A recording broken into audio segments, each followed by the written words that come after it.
Perserikatan Bangsa-Bangsa menyebut kesetaraan perempuan di dunia masih tertinggal jauh meski sudah masuk salah satu dari 17 butir tujuan pembangunan berkelanjutan yang berakhir pada 2030 mendatang.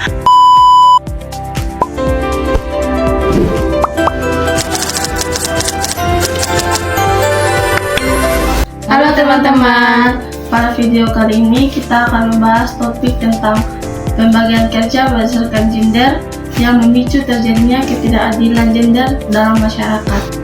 Sebelum kita membahasnya, kita akan memperkenalkan nama.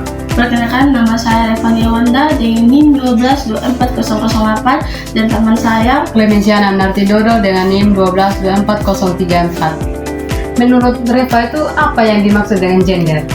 Gender adalah peran atau tugas yang dibentuk oleh masyarakat untuk laki-laki dan perempuan. Jadi, gender itu bukan hanya soal laki-laki dan perempuan secara biologis, tapi lebih ke peran sosial yang ada di masyarakat. Coba Reva memberikan contoh dalam kehidupan sehari-hari. Contoh rumah tangga. Di rumah perempuan sering memasak, mencuci, dan membersihkan rumah, sedangkan laki-laki jarang terlibat. Padahal pekerjaan rumah bisa dilakukan bersama, tidak harus dibedakan berdasarkan gender. Contoh kedua tuh dunia kerja. Ini laki-laki lebih sering dianggap cocok menjadi pemimpin dibanding perempuan, padahal kemampuan sering tidak ditentukan oleh gender. Contoh ketiga tuh stereotip.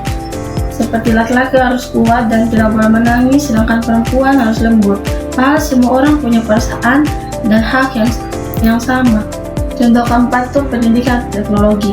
Misalnya bidang teknik atau teknologi sering dianggap untuk laki-laki, padahal perempuan juga bisa dan banyak yang berhasil di bidang tersebut. Bagaimana cara mengurangi ketidakadilan gender dalam pembagian kerja? Dengan membagi pekerjaan secara adil tanpa melihat gender, tapi berdasarkan kemampuan dan kesepakatan. Selain itu, perlu kerjasama dalam keluarga dari pendidikan sejak dini agar pola pikir tentang kesetaraan gender bisa berkembang. Nah, menurut Reva, mengapa pembagian kerja itu berdasarkan gender masih terjadi? Nah, karena dipengaruhi budaya dan kebiasaan sejak dulu. Laki-laki dianggap bekerja di luar, perempuan di rumah. Pola pikir ini terus diwariskan dari lingkungan dan keluarga, sehingga dianggap normal, padahal bisa menimbulkan ketidakadilan. Apa dampak dari pembagian kerja yang tidak adil berdasarkan gender? Dampaknya, perempuan bisa mengalami beban ganda karena harus bekerja dan mengurus rumah.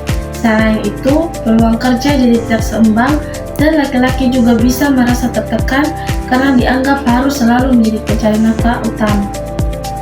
Apakah semua pekerjaan harus dibagi sama rata antara perempuan dan laki-laki? Tidak harus selalu sama rata, tapi harus adil. Pembagian kerja sebaiknya disesuaikan dengan kemampuan, kondisi, dan kesepakatan bersama, bukan berdasarkan gender saja. Mengapa dalam masyarakat itu penting memahami kesetaraan gender dalam kehidupan sehari-hari? Nah, karena kesetaraan gender membantu menciptakan keadilan, saling menghargai, dan kesempatan yang sama bagi semua orang, baik laki-laki maupun perempuan, dalam pekerjaan maupun kehidupan sosial. Nah, apa kesimpulan pembagian kerja? Nah, kesimpulannya, pembagian kerja berdasarkan gender masih sering terjadi karena pengaruh budaya dan kebiasaan yang sudah lama ada. Namun, jika tidak dilakukan secara adil, hal ini dapat menimbulkan ketidakadilan seperti beban ganda pada perempuan dan tekanan pada laki-laki. Oleh karena itu, penting bagi kita untuk mulai mengubah pola pikir dengan membagi pekerjaan secara adil, menghilangkan stereotip gender, serta membangun kerjasama dalam kehidupan sehari-hari.